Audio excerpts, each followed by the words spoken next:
مستر كولر حالف يدخل اي فريق بيلعبه نادي ابو تلاتة. غزل المحله فريق محترم وعامل موسم بجد محترم، لكن برضه جه في سكه النادي الاهلي. فيلا يا عم خش مع زمايلك في نادي ابو تلاتة. 3-0 كلين شيت، ماتش فيه ايجابيات كتير جدا وبعض السلبيات هنتكلم عليهم النهارده. يلا بينا ندخل في الحلقه. اول حاجه خلينا نقول ان المنافس النهارده مش سهل. فريق الغزل بيلعب بروح بشكل كبير جدا، والواحد بيتبسط لما بيلاقي انديه جماهيريه بتأدي بشكل كويس، عشان الدوري اللي كله شركات دوت ومفيش جماهير بيبقى ماسخ حبتين ثلاثه. المهم ان هو لسه كسبان الاتحاد 2-0 وعامل ماتش محترم وعنده مواهب الى حد كبير كويسه، ورغم كده انت بتقدر تكسبه 3-0.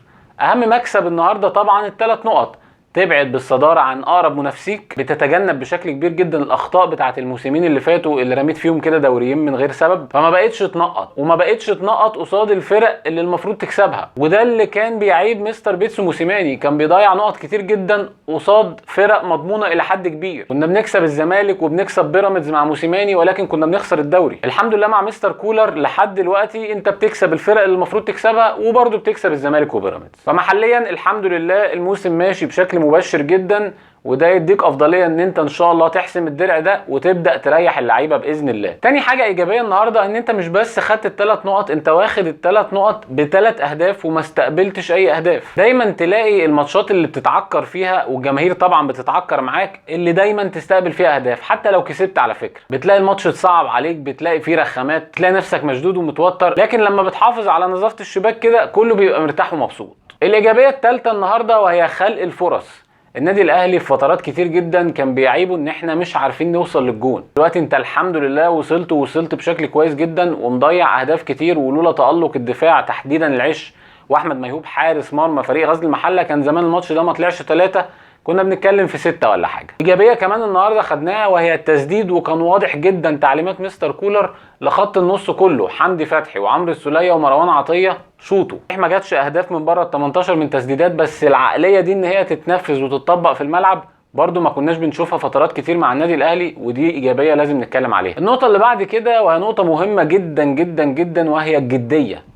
النادي الاهلي نازل من اول الماتش فارض شخصيته وعايز يجيب جون. صحيح الجون اتاخر تقريبا للدقيقه 24 ولا حاجه، ولكن حتى قبل ما الجون يجي انت ضاغط وبتحاول تستحوذ على الكره وبتحاول توصل وبتهاجم بشكل كويس. الجديه دي لوحدها كفيله ان هي ما تخليكش تستقبل اهداف او على الاقل تستقبل فرص، بالتالي بتزود فرص ان انت تطلع كلين شيت، كمان بتزود فرص ان انت تجيب اجوان. والجديه دي بقى تحديدا اللي احنا ياما اتكلمنا عليها على اللعيبه وكنا بنلوم عليهم في الدوري قبل افريقيا، والجديه دي بدات تحديدا من بعد ماتش سان داونز قصاد القطن الكاميروني. شايفين النادي الاهلي ماشي بخطى ثابته، بيكسب بره وجوه وبكلين شيت، فهو ده النادي الاهلي. اسمك وشعارك كفيل ان هو ياثر عليك مسافات كتير جدا. العب بجد وبروح هتكسب وهتلاقي الدنيا معاك حلوه قوي. ايجابيه كمان عندنا النهارده وهي ان في غياب صانع الالعاب اللي هو مجدي قفشه، اللي هو طبعا اسمه صانع العاب بس هو ما بيصنعش حاجه، فالراجل ريح النهارده دكه. شفنا ان محور صناعه اللعب عند النادي الاهلي متمثله في 2 لعيبه. مروان عطيه دايما هتلاقيه باصم على اي كوره بري اسيست، وحسين الشحات هتلاقيه دايما السبب اللي قبل ما يجي الجون على طول. الجون الاول النهارده معلول لعب فاول حطها العش في نفسه، الفاول ده اللي تسبب فيه حسين الشحات. الجون الثاني ضربه الجزاء اللي حطها علي معلول اللي جاب الهاند بول حسين الشحات. الجون الثالث اللي حطه محمد شريف بفولو اب اللي عامل الكره لتاو اصلا قبل ما يلعبها للقندوسي كان مروان عطيه. كالعاده بقى مروان عطيه مش هنقعد كل حلقه نتكلم عليه، لان الراجل ده بسم الله ما شاء الله عليه موهبه بقالنا كتير ما شفناهاش في مصر، والكلام عليه كده حلو قوي لان هو لعيب مصري. يعني ده لو لعيب مثلا اجنبي كنا هنقول ما انت طبيعي جايب محترف لازم يلعب لك كده، انما في ظل فقر المواهب اللي انت شايفها في الدوري المصري فمروان عطيه منور. ايجابيه كمان النهارده شفناها وهي الروتيشن اللي بدا ان هو ريح محمد الشناوي. انا عارف ان هو اتقال طبعا ان هي اصابه وهو اكيد مصاب، بس معظم الاصابه دي اجهاد. ولعب بعلي لطفي النهارده، خالد عبد الفتاح لعب مكان محمد هاني، ريح بيرسي تاو وريح ديانج وريح مجدي قفشه. الروتيشن ده مهم جدا لان انت داخل على مرحله دلوقتي فيها حسم بطولات، داخل على كاس مصر، داخل على ادوار اقصائيه في بطوله افريقيا، وبالتالي انت محتاج كل لعيب مهم دلوقتي في الوقت الحالي. والحقيقه مستر كولر بيعمل الروتيشن ده من غير ما يجي على النتائج، ودي ايجابيه محترمه جدا. ولكن زي ما اتكلمنا على الايجابيات في بعض السلبيات، هي مش كتير بس لازم نتكلم عليها. اول سلبيه طبعا هي وجود احمد عبد القادر في الماتش النهارده. بصراحه ما كنتش متوقع خالص ان هو هيبدا في التشكيل الاساسي، لو مش لاسباب فنيه فعلى الاقل الاسباب تاديبيه. رغم ان الاسباب الفنيه لوحدها كفيله ان احنا ما نشوفوش في الملعب. النهارده حب يعمل 2 3 كده ار2،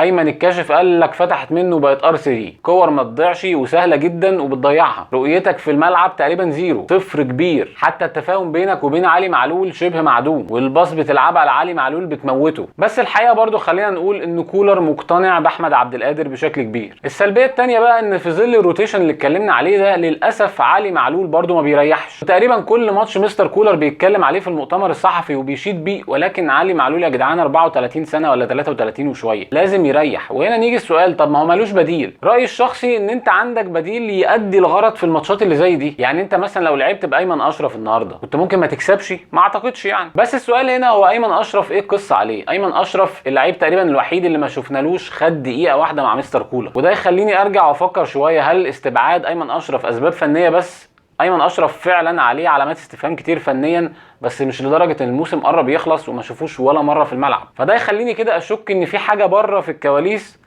تشبه قصه برونو سافيو، لان برونو سافيو طبعا مش موجود اكيد مش لاسباب فنيه. فاعتقد كده ان ايمن اشرف عمل حاجه خلت مستر كولر يقفل الباب تماما في التعامل معاه. انا ما عنديش معلومه الحقيقه، بس انا بفكر يعني. النقطه الثالثه في السلبيات، احنا قلنا من الايجابيات التسديد الكتير سواء من مروان او من حمدي فتحي او عمرو السوليه، فالتسديد فعلا كان كتير، ولكن مشكلته ان ما فيهوش دقه. يمكن الوحيد شويه اللي عنده الدقه عاليه شويتين ثلاثه هو مروان عطيه. لازم طبعا يبقى فيه حصص تدريبيه على التسديد عشان ده بيحل ماتشات كتير. المهم ان الحمد لله الماتش يخلص 3-0، ويلا بينا نروح على الملاحظات. الملاحظه الاولى وهي اتكلمت عليها قبل كده في بوست على الفيسبوك، وهي خاصه باحمد ميهوب حارس مرمى فريق الغزل. لعيب عالي جدا جدا جدا، والثلاث اهداف اللي دخلوا فيه مالوش اي ذنب فيهم. يعني اول جون اون جول، ثاني جون ضربه جزاء، ثالث جون حتى هو عمل البلوك عليها وقطع الكره، ولكن الفول اب من محمد شريف هو اللي خلاه يحط الثالث. ده غير بقى كميه الانفرادات اللي شالها سواء من بيرسي تاو اللي مضيع لوحده انفرادين، او من تسديده عمرو السوليه، او من الهيد بتاع حمدي فتحي في الشوط الاول. الحقيقه التعامل مع كل كوره بشكل اكتر من ممتاز. الراجل ده هيحصل عليه خناقه الموسم الجاي بشرط ان هو يستمر على كده. النقطه الثانيه وهو سؤال داير بين الناس دلوقتي، هو كولر حلو ولا وحش؟ الراجل ده مالوش ماسكه كده. الحقيقه ان كولر ماشي كويس جدا محليا،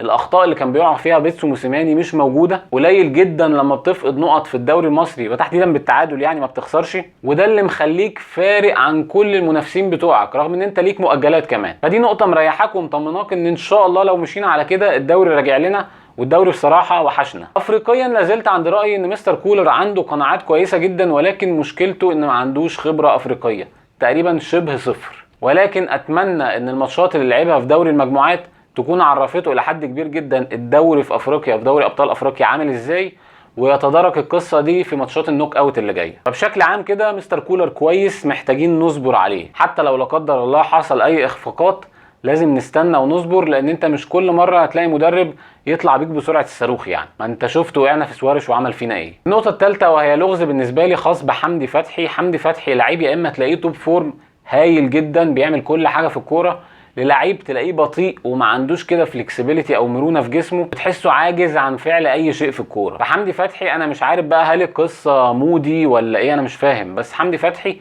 لعيب مهم جدا ان احنا نحتاجه لو في مستواه، وما اعرفش ايه السكه اللي ترجعه لنا تاني لمستواه. النقطه الرابعه وهي خاصه بحراسه المرمى، وادي محمد الشناوي ريح ونزل علي لطفي، حصل ايه؟ كلين شيت برضه. صحيح في كوره جت في العارضه والقائم كده لفريق غزل المحله، يمكن اخطر كوره ليهم طول الماتش، ولكن بشكل عام يعني ما حصلش حاجه. ايه المشكله بقى اما محمد الشناوي يكون مستواه سيء يقعد وينزل علي لطفي؟ مش هيحصل حاجه، لان احنا لما بنزوم على محمد الشناوي بيكون واصل لاقل مستوى ليه، فانت مش هتشوف اسوأ من كده. الافضل بالنسبه لي النهارده كالعاده مروان عطيه، مش هنتكلم عنه كتير يعني، ورامي ربيعه، ودي كانت مفاجاه بالنسبه لي، رامي ربيعه عمل ماتش حلو جدا النهارده. اما بالنسبه للاسوأ فهو احمد عبد القادر، حمدي فتحي، وخالد عبد الفتاح. خالد عبد الفتاح للاسف محتاج يزود الشغل الهجومي بتاعه شويتين ثلاثه. وقبل الختام طبعا الاهلي هيلعب مع الرجاء الشهر ده في دور الثمانيه، وفي رايي الشخصي اختيار الرجاء كان افضل شويه نسبيا من الوداد والترجي. لسه ملاعب الوداد وخسران قصاده النهائي، والترجي طبعا خبراته الافريقيه عاليه جدا، واكيد هيبقى اختيار ارخم شويه من الرجاء، رغم ان الرجاء عامل دور مجموعات محترم جدا، تقريبا اتعادل ماتش واحد والباقي كله كسبهم بره وجوه، لكن برضو خلينا نتفق ان المجموعه بتاعته كانت سهله. فشايف ان الانسب لينا دلوقتي ان احنا نلعب الرجاء، وان شاء الله نعمل ماتش كويس سواء هنا او هناك، ونعدي للدور اللي بعده باذن الله. في النهايه الف مبروك للنادي الاهلي وجماهيره الفوز النهارده والثلاث نقط، وان شاء الله نتمنى يوم الاثنين الجاي نفرح قصاد بيراميدز ونشيل كاس مصر. ده كان كل حاجه النهارده، نشوفكم ان شاء الله في حلقه جديده. السلام عليكم.